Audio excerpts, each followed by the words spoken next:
बिस्मिल्लाहिर्रहमानिर्रहीम। नाज़रीन, इस वीडियो के क्लिप पर बताया जाता है कि जिनकी गन्नम 80 दिन की हो चुकी है तो वो इस वक्त कौन सा दो काम करें। पहली बात तो यह है कि नाज़रीन, जो भी लोगों ने खादें डाली थी पहले 2 माह में डाल दी।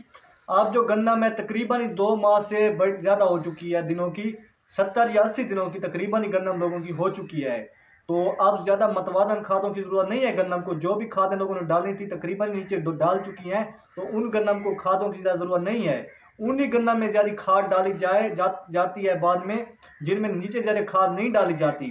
अब लोगों ने शगुफ़ा साजी के लिए जो खादें डालनी थी नीचे, वो डाल कर गन्नम का अल्हम्दुलिल्लाह ज़बरदस्त गन्नम बना ली है।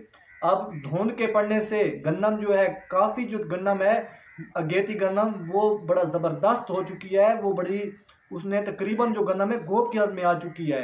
जो अगेती गन्नम है, धुंध की पड़ने की वजह से बड़ा फ़ायदा हुआ है, बड़ी गन्नम ने चमक बनाई हुई है, बड़ी ज़बरदस्त गन्नम हो चुकी है धुंध के पड़ने से।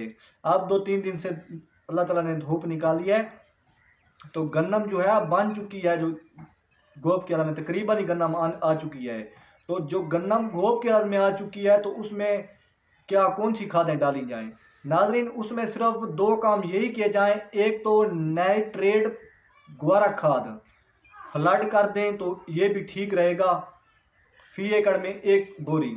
अगर आप नाइट्रेट ग्वारा खाद नहीं डाल सकते तो दूसरा काम आप ये कर लें कि आप 25 किलो वाली पैकिंग जो की जाती है पोटाश की 13-2-43, वो आप फ्लड कर दें। उसका ज़बरदस्त रिजल्ट आएगा। आपका जो गन्नम के दाना है उसने मोटा दाना बनेगा, लंबा सिट्टा बनेगा, और आपकी जो गन्नम है वो काफ़ी चमकदार नज़र आएगी। और जिससे गन्नम की जो पैदावार है अल्हम्दुलिल्लाह 70 मन से तकरीबन आप ले सकते हैं। 60 मन, 70 मन, 55 मन तक आप पैदावार ले सकते हैं अगर आपने ये 2 काम कर लिए तो। देखें, जो भी अब पोटाश जो नीचे डाली जाती है वो फौरी तौर पर असर दिखा देती है। अब जो पोटाश आपने ऊपर फ्लड करनी है उसका अलग फ़ायदा है, क्योंकि ये जो डीएपी होती है वो ज़्यादा देर तक असर दिखाती है, और जो पोटाश होती है वो फौरी तौर पर असर दिखाती है। अब जहाँ पर ट्यूबवेल वगैरह का पानी लगता है वहाँ पर पोटाश की ज़रूरत ज़्यादा होती है। अब जहाँ पर नहरी वगैरह पानी लगता है तो वहाँ पर पोटाश की कम ज़रूरत होती है। तो आपने, अगर आप पोटाश भी नहीं डाल सकते, अगर आप नाइट्रेट ग्वारा खाद भी नहीं डाल सकते गोब की हालत में गन्नम के सिट्टे के वक्त, तो आपने तीसरा काम ये करना है कि आप 1 लीटर वाली पोटाश की बोतल लेकर आप स्प्रे कर दें। साथ में आप 1 किलो वाला बुरान का पैकेट मिक्स करके आप स्प्रे कर दें फी एकड़ में, तो फिर भी ज़बरदस्त आप पैदावार ले सकते हैं।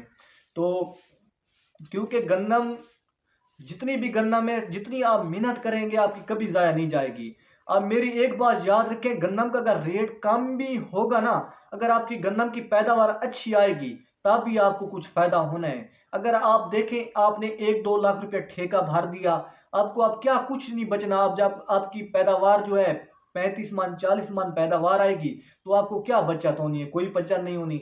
जब भी आपकी पैदावार 70 मन 60 मन 80 मन तक पैदावार आप लेंगे तब भी आपको कुछ फ़ायदा होने वाला है।